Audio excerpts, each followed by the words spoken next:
Yes, I'm still here, Hollywood. And coming up on today's episode, she's the woman America welcomed into their living rooms every Thursday night from 1972 to 81. The heart and soul of her television family and a 4-time Emmy winner who proved that grace and grit are an engaging combination.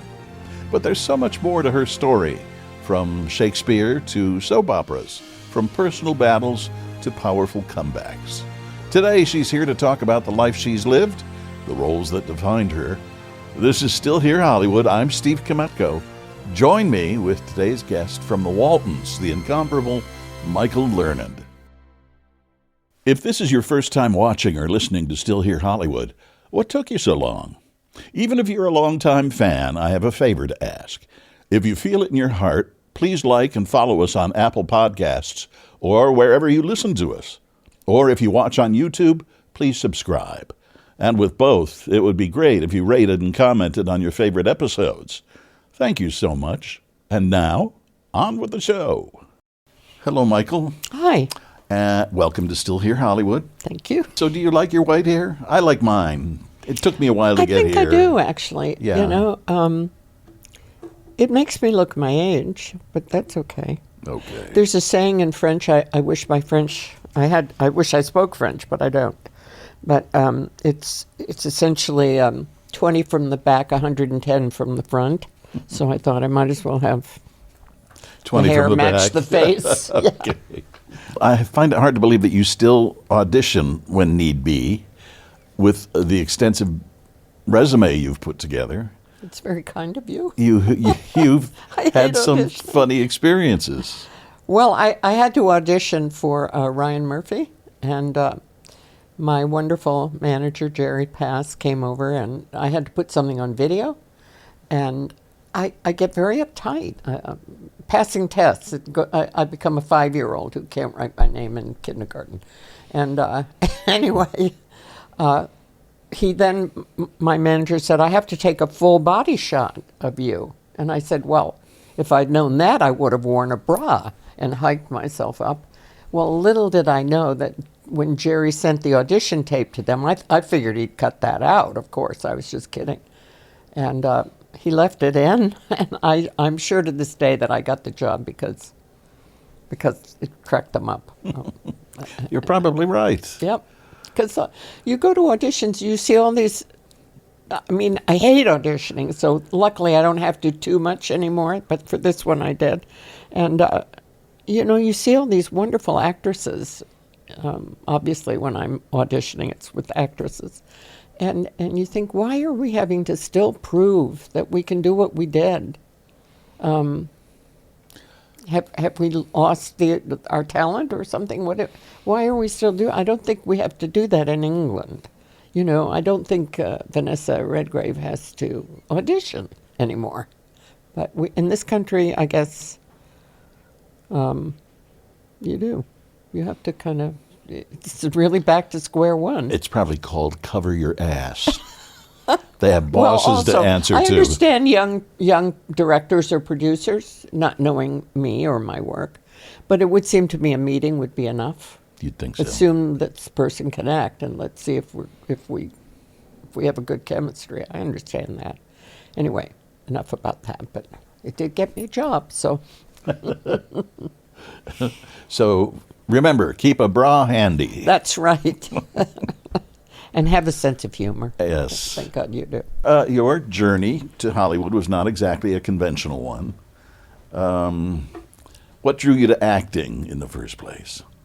I went to an arts educational school in England because I wanted to be a dancer. Mm-hmm. And I won the drama cup playing Hecate in Macbeth.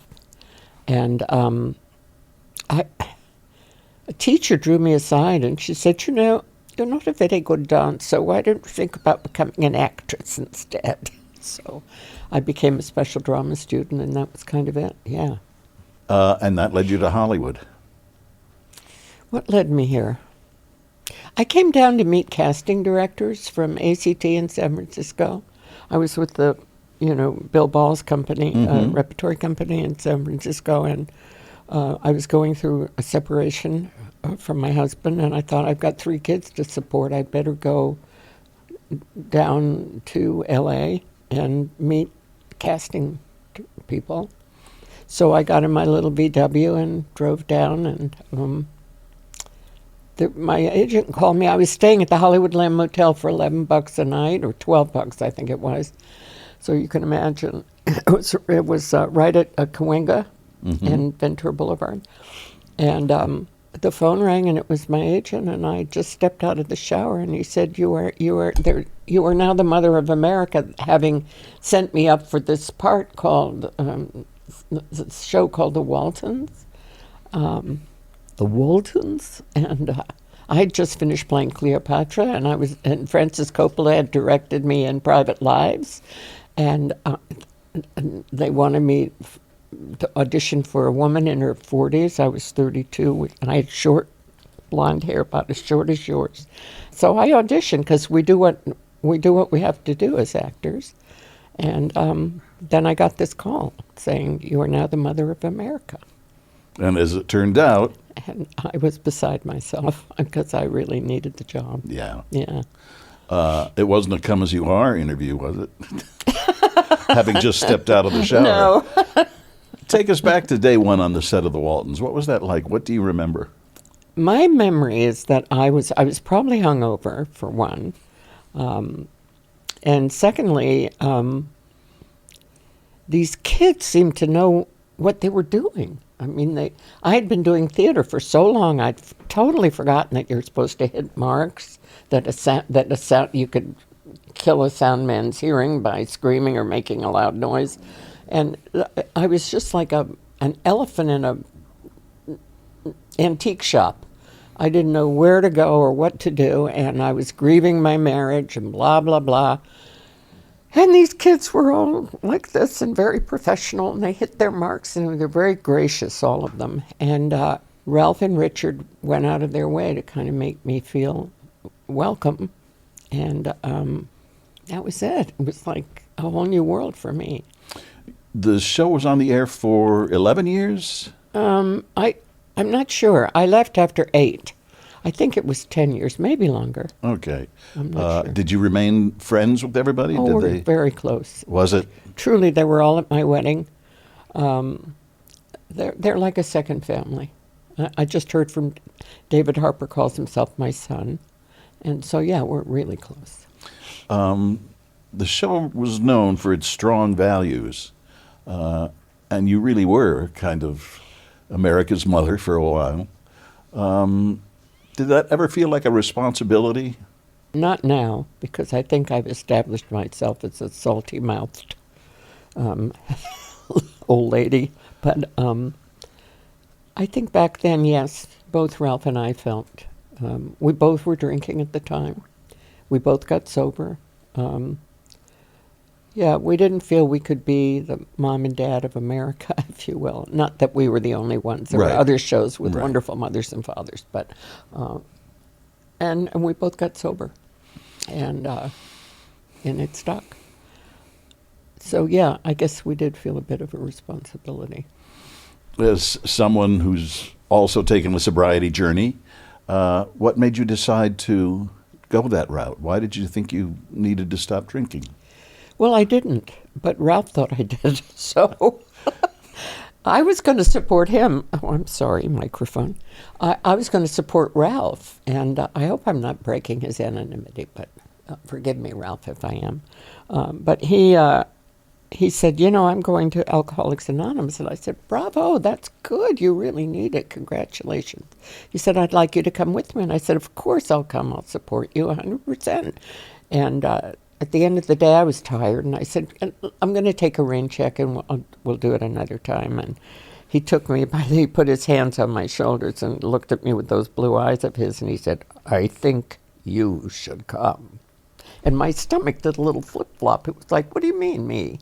And but I went, and I learned a lot about myself. Alcoholics are always the last to know. That's right.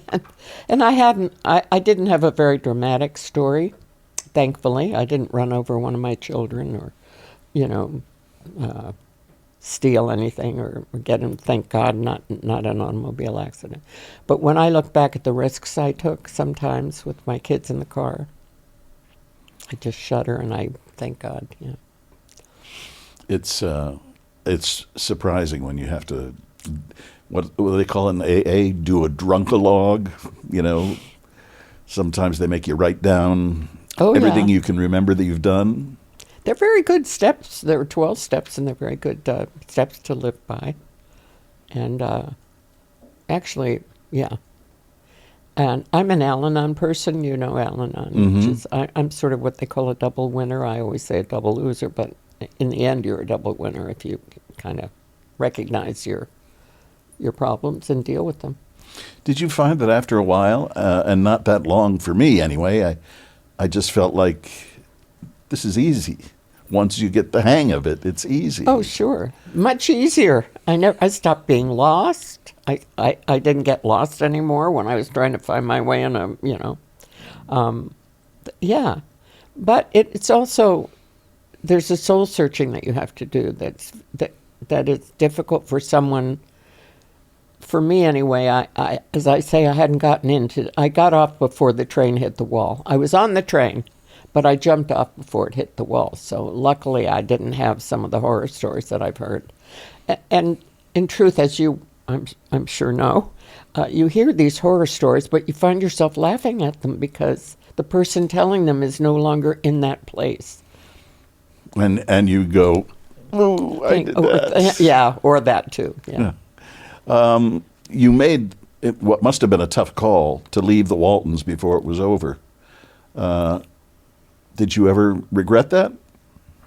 No, I didn't. Were you just tired of it? Was it enough? It was, yeah. It's hard to say. On the one hand, I wept because we were such a family. Even the crew, we were all really close and like a family. But on the other hand, I got tired of, they didn't know what to do with me, but Earl Hamner himself said to me, we want you in the shot. So they'd have me ironing and going, and then what happened, kids? And then where did you go? John Boy, more coffee and things, just to have me in the scene. But as an actor, it was just boring. Not challenging. And, yeah. And so as grateful as I am for the break, and it put my kids through private school. You know, I am eternally grateful. Oh, you're always in my way. What are you doing? And all of that, I truly am grateful. But at the time, I complained a lot. You know, I wanted to be home with my kids, and here I was with these lovely kids, but they weren't mine. So. One of the Emmys you received, you have 4, I believe. 3 for the Waltons and 1 for Nurse. Yet Nurse just doesn't get the attention, or it almost seems as though it's been forgotten. I thought it was a good show. Yeah. Did you ever see any of it? I think I did, but you know. I thought it was a good show.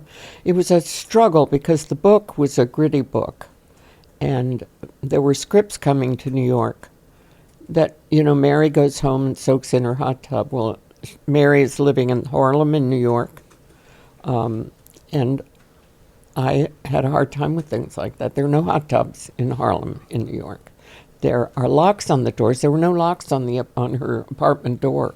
I said, you know, she's living in New York. There were bolts and locks on every door, no matter what part of New York you're living in. And so I was a pain in the ass, I think, and yeah, I offended a lot of people. And I didn't work for 10 years. Really? Mm-hmm. In television, yeah. Because of? I think because I was a pain in the ass. And you'll pardon, a pain in the donkey. I don't know if you're allowed to say ass Close anymore. enough. Oh, yes. Haven't you watched lately? You can say just about anything on television anymore. You've said before that your characters kept you company during tough times. Working kept me company. I mean, I love to work. I love it more now because I don't have kids at home waiting for me to come home and help them with their homework. And, Mom, you said you'd be home. They deserve a lot of credit, because when you're doing television, you're gone most of the time. And they were soldiers. They were wonderful. Now they're all grown up. Well, that happens. Yeah, I know. From Shakespeare to soap opera, you've done it all. Which format did you feel most at home in? Theater. Theater? Mm-hmm. And television now, but theater's like, if I walk into a theater, it's like church for me in a way. There's just, you could just feel something, that the words, even on stage. I remember doing Dylan Thomas's. Suddenly, I can't think of the name of the play. Anyway, and sitting there and thinking, I'm sitting on stage. I'm speaking these incredible words. I'm the most blessed human being in the world, and I feel that in theater. I don't feel that so much in film or television. I don't know why. Maybe because of the live nature of theater. I know that's how I feel when I go to see a show on stage. You're seeing them, the person actually perform. And it's different every night. Yes. You know, I remember once during Private Lives that we were on a rake stage, and at the end of Act 1, we have a terrible fight, and at the beginning of Act 2, they had the set all completely almost demolished. Everything that's in pictures are falling off the wall, and the couch is turned over, and blah blah blah. And in the middle of a scene, the first scene, an ice bucket that was at the top of the rake stage started to roll down the stage, and it would go bloop, bloop, bloop, bloop. And finally, Paul Shinar and I were trying to act over this. And you know, every eye in the audience is on this ice bucket. And so finally, the two of us just went like that until it finally rolled off the stage, and somebody picked it up and put it back on, and there was a huge laugh and applause, and the show went on. But that kind of thing that happens in the theater when you least expect something and you're not quite sure how to deal with it, and you just do the best you can, and sometimes it works and sometimes it doesn't. But yeah, that's what I love about theater. And the audience was with us the whole time. They were feeling everything. They were like, what are they going to do? Are they okay? Are they going to be upset? And, blah, blah, blah. And that's what I love about theater. Back with more in a moment. If you'd like to be more involved with us at Still Here Hollywood, you definitely can. Just visit patreon.com/stillherehollywood. You can support us for as little as $3 a month. You can get our episodes a day before they post anywhere else. You can see what guests will be coming up and submit questions for them. You can even tell us what stars you want us to have on as guests. You'll see what goes on before and after the episode, plus exclusive behind-the-scenes info, pics, video, and more. Again, that's patreon.com/stillherehollywood. One of the things I'd like to ask you about is the name Michael. Unless if you're tired of answering, but... No, it's just, I wonder why my parents did that to me. They didn't even know me, and they were already pissed off. But anyway, they never... My father, I said to him, why did you name me Michael? And he said, well, if you'd been a boy, we would have named you Caleb. But as you were a girl, we decided to name you Michael. That was the answer I got. So that's why I'm an actress. Have you ever met another woman named Michael? I did. Oh, you did? And did you converse about your names? We did. We hugged each other, and we'd never met. But it's like we both threw our arms around each other. And it's so long ago now, but I think it was in Toronto, and I think she was an actress, too. And or maybe she was a poetess. I can't remember. It was a long time ago, but... We were both incredibly moved because we knew we'd both been through the horrors of childhood when you're a little bit unusual and you want to be like everybody else, you know. Do you remember the horrors of childhood due to your name? Well, it's not that bad. It wasn't that bad, but teachers wouldn't believe me. What is your name, little girl? My name is Michael. What is your real name? Michael. Are you sure? Are you sure you're not Michelle? Yes. Are you sure you're not Mickey? Yes. Well, what is your real name, honey? My real name is Michael. That kind of thing. And you feel really small because you are. Sorry. Well, my last name is spelled K-M, no vowel. Oh, really? And I had same kind of thing. Teachers were always asking, you're wouldn't spelling believe your you. name wrong. So you know. Yes, I'm not spelling my name Put wrong. it here, over the mic. Yeah. Anyway. We survived. Yes, we Here survived. Here we are. Yeah. Did you ever feel like Hollywood might forget you or that your time had passed? Well, yeah, it has really, in a way. I mean, it's not like it was when we were in the top 10 as the Waltons. But it doesn't bother me. I mean, I don't feel like it has been. But my time in the light is dimmed, and I'm glad I had the light, and I'm also glad it's over. Really? Yeah. Is there anything you'd just wanna consider work. doing? Huh? Is there anything you'd consider doing today if it were offered to you? I wouldn't. Sure, I do. I'd love an offer. You got one? Would I be sitting here? Kidding. Yes, I'd be sitting here. I love this. I'm having the best time. Theater? Would you do theater? Would you do film? Oh, I'm going to Canada next year to do a lovely play with a couple of guys who worked at Stratford, the Shakespeare Festival at Stratford. And I've worked there before, and I love it. It's a small little town. It's called, of all things, Petrolia, because it was one of those oil towns back in the day. And they have a lovely little theater, and so I'm going to do a play that apparently was done here. It's called Doris and Ivy.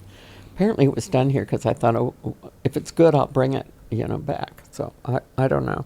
You also played Daisy in Driving Miss Daisy. All over the place. Oh, I That love that role. Oh, it's been a boon for a number of actresses. I never got tired of doing it.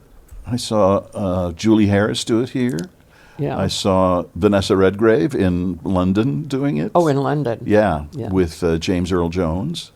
He's a I think it's a wonderful wonderful. Yes, it's a wonderful play. Yes, it is, and it holds up. I never ever got tired of it. I toured it. I've done it 1,000 times. Really, It's a gift for an actress. a nice gift because Really is. usually when you get to a certain age and you're in front of the camera, things kind of know. dry up. I was too young when I started playing it. I had to wear wigs and everything. Now I'm afraid I'm getting too old to play it. But You played Jeffrey Dahmer's grandmother in Monster. that was a treat. Yeah, What was that like for you? it was fine. I was glad for the work, and there were no scenes of killing in anything I had to do. And Evan Peters is a gorgeous person, so it was easy for me to love him. I just played denial. Although I do find it hard. I think if one of my grandsons, I had a grandson at the time living with me. I have another one now living with me. But if he walked through the kitchen dragging a bag full of body parts, I think You might be yeah, suspicious. I think I might say, "What's in that bag?" Yeah, it's funny. Life plays tricks on you. I knew, not intentionally, but my paths crossed with John Wayne Gacy. Oh, Yeah, I was working at a pharmacy, and he was worked as a contractor, and he was remodeling our pharmacy. And several times he asked me to have a meal with him, but he always gave me the creeps. Honest to God, before I knew what he did, he gave me the creeps. So I'm glad I didn't. it's weird how, because Ted Bundy, Dahmer, they're all very good-looking men. Handsome in the conventional sense of the word, but there is something just creepy about them. Yeah. You know, you can feel it. If your younger self could see your life now, what would absolutely shock them? Oh. Spill. Can we come back to that question? Sure. That's interesting. I don't think how good it is, maybe. Because I had a turbulent youth. I was I don't want to get into psychological stuff, but I was prone to depression, and I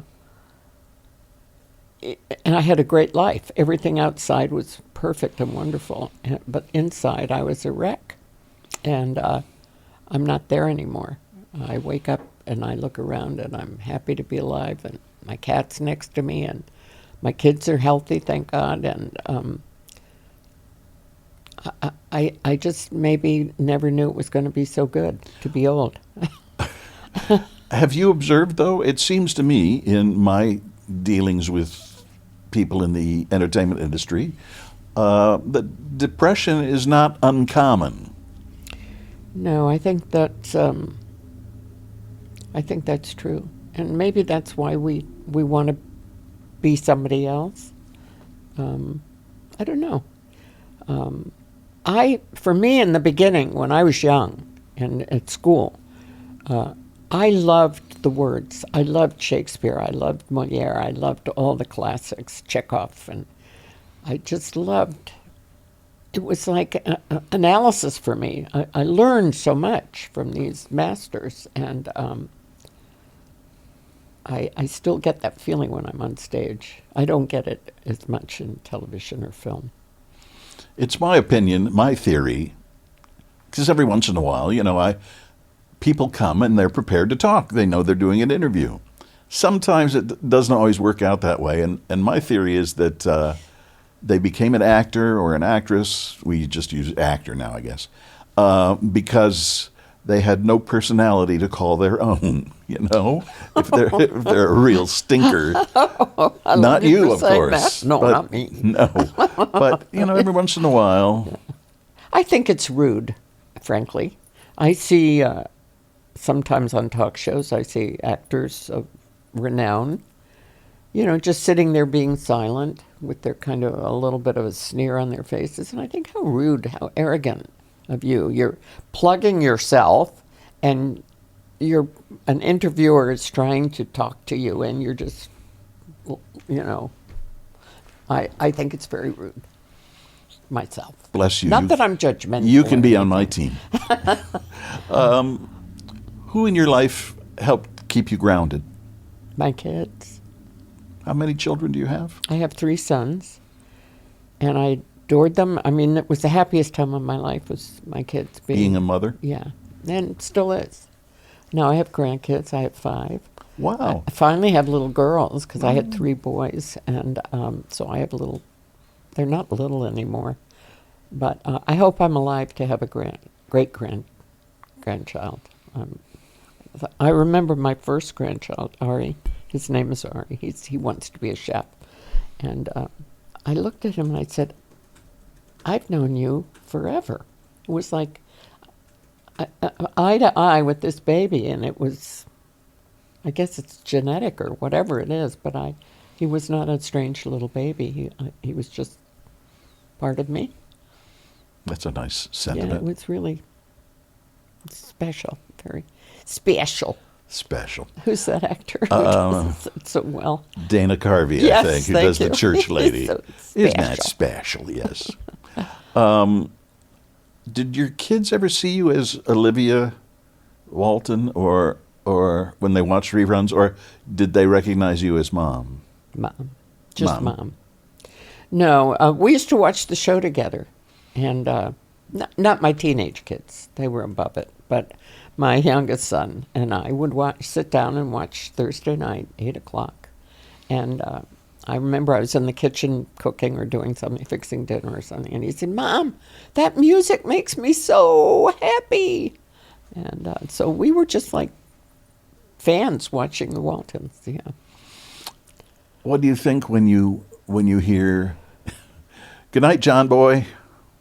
Oh, I love it. Does anybody ever say that to you? Yeah. The only time I had a hard time was once when I was checking out at Ralph's, and the woman said, "You know who you look like?" And I said, "Who do you think I look like?" And she said, "You look like Michael Learned." And I said, "Well, I am." She said, "No, you're not." And I had to pull out my license and show her that I was. Now I feel like a fool. Why did I go for that? Why did I pull out my license? Yes, I really am. Anyway. Well, I got to confess, I saw you once at a restaurant on, I think it was on Wilshire. I was with my parents. It was not long after the Waltons had wrapped up, but I recognized you, but I didn't want to come over. You know, I was with my parents. I didn't want to, they didn't want me. No, let's not bother her. That's very thoughtful of them, but still, I always like it when people come up. Do you? Yeah. The only trouble is now, I thought I was sort of playing a character in the Dahmer story, but people are recognizing me and saying, "You were the grandma in the Dahmer story," and I'm going, "But I was wearing a wig, and they were making me look horrible." And I think, no, that's how you look. I don't like being recognized as Jeffrey Dahmer's grandma as much as I like being recognized as Olivia. You like getting the paychecks, though. That was okay. Oh, yes. Yes, thank God.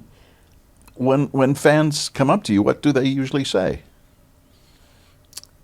They're usually very kind, except for two actresses, well-known actresses, that in my memoir, if I ever get it written, I will name, but I won't name it here. I'll tell you later. Okay. But we were in an elevator together, and they were so damn rude. And, excuse me, I don't know what the word means. But they were so rude, and because they knew who I was. And they started talking about that show, where all the kids wore those blue jeans and bare feet, and they were making fun of me. And I didn't have the chutzpah or whatever to call them on it. So I just stood there in horrible humiliation and said nothing. So that sits with you. When somebody dumps in your lap, you need to give it back, I think, in some way. At least acknowledge that you're being made fun of. And it wasn't kind. It was like, I thought, are we really back in the third grade? And I still haven't gotten over it, obviously, because I'm talking about it, but they were just so rude. Don't give in to the haters. We'll be right back. What about TV shows today? Are there any in particular that you watch? I forget to turn the TV. I watched a lot with my husband. He loved television, and I read. No, I don't read anything profound anymore. I used to, but I just like to read. But I watch Netflix. I don't have any. I watch Seinfeld. I stream or whatever they say. Right. Yeah. But I can go for a couple of days without turning the TV on, except for news. I've stopped watching news. Yeah, it's horrible. It upsets me too much. I agree. I used to work in it, and now really it just painful. upsets me. Yeah. It's really, really painful, I agree. especially what's going on with the flood. Well, what do you want your legacy to be? I don't care. I don't need to have a legacy. I want my kids to speak kindly of me, and they do. And I think women don't have the same. I'm just looking and thinking maybe this is a little bit down too far. I don't think women have the same drive. Kids are my legacy. My kids, really. And I'm not being smarmy about it, but who's going to remember the Waltons 50 years from now? Nobody. You never know. But, well, it would be nice. Speaking of, I saw something you might enjoy on Netflix. I've watched it like 3 times now because I like it so much. But it came out quite some time ago. It's a documentary about Greta Garbo. Oh, no. Yes, it's just called Garbo, Where Have You Gone? Oh. And I think it came out in like 2012. Is it revealing? I mean, I love all the You're not going to secrets. learn anything new, I don't think, but it's interesting. She was such an interesting She was person. amazing, yeah. And the way people talked about her, Orson Welles, and, Oh, I'm going to watch it. Good. Oh, That's something to it's look forward to. it's Thank like an you. hour and a half, and most of it is black and white, which I'm certain you don't mind. Like I don't mind black and Excuse white. me. No, I don't. Might check it out. Looking back, is there a role you wish you'd said yes to? No. I mean, I can't remember. I turned something down that Francis Coppola offered me. Excuse me. I seem to have a piece of grass in my throat. Stop eating grass. Yeah, it's not becoming. No, there isn't really. I sometimes question whether I should have accepted the Waltons, but it was life altering. I was supposed to go on tour with Private Lives that Francis directed, and working with him was a dream. I've written him several letters. I never mailed them, but I think I will now, because he's retired. I never wanted him to think I was looking for another job. But he understands the process of an actor, and he gives you freedom, and he makes you feel like you're good. And we need that, we actors, at least I do. If a director makes me feel like I'm on the right track and I'm good, I'll give him, I'll just go for it 100%. Right. But if I feel that the director's going, and some of them do, then I just start to shrivel inside, So, not so much now. I'm old and I don't give a damn, But when you're young and you want to work and there are gods up there who can control your life, you're willing to do just about anything. I mean, that's why my eyebrows don't come to the corner of my eyes, because some agent told me I should pluck all my eyebrows. And, you just will do whatever they tell you to do. And I feel for young actors today. I think they're a little stronger, women, young actors. But they're still at the mercy of the, quote, grown-ups, I think. Wow. Is there anything on your personal or professional agenda? I just want to work whenever I can. And no, my personal life is, my husband just died in February. And we were together for 33 years. And That's a long time. so I'm still, a little raw. Quite a bit raw, actually, but having had those wonderful years with him, he was such a wonderful person, and so he made me feel cherished, and I'd never felt that before. My poor mother had 6 girls. We were a handful for her, so I always felt like I was a pain in the ass, and he made me feel special, and so I'm grateful to have had it, but I miss him terribly. I really do. My parents were married for 71 years. Oh, my. And it got to the point where you couldn't tell where one ended and the other began. Yeah. Oh, that's nice. Yeah. Yeah. They eloped, too. So. Did they? Yes, my father Oh, loved they to must- say, they said it wouldn't last. Oh, Yeah, right. he showed them. Yeah, he did. Yeah. If the Waltons ever got a reboot, that's pretty popular these days, rebooting a show. Would you consider? They Playing asked you grandma to- or Yeah, great-grandma. or something, yeah. It would depend on the money. I like the Honestly. way you think. It would have to be, they'd have to pay me. Because, well, although I think Grandma in our show had a wonderful role. I mean, she was spunky and sparky, Ellen Corpy. Right. I was with her